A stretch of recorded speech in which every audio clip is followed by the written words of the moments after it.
نزدیک شیخ صالح کمی دور از آبادی یوسف جلوی یک خانه کوچک و قدیمی ایستاد و در زد.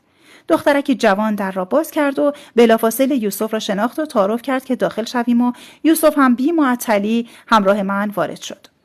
دخترک با من سلام و احوالپرسی گرمی کرد و به هر دوی ما خوش آمد گفت و ما را داخل یک اتاق کوچک راهنمایی کرد.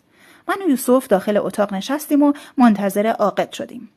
دخترک پارچه آبی با یک پیاله کنارش دوباره داخل شد و سینی را روی زمین گذاشت و رفت. طولی نکشید مردی میان سال با یک قرآن داخل شد. هر دو جلوی پایش برخاستیم و به او سلام دادیم. او به گرمی و مهربانی جوابمان را داد و گفت بفرمایید تو رو خدا ما را هم دعا کنید. خطبه عقد را جاری کرد و من و یوسف را به عقد هم درآورد. همین و بس. عقد من و یوسف آنقدر سریع و بی دغدغه در آن اتاق انجام شد که گفتنش جای تعجب دارد.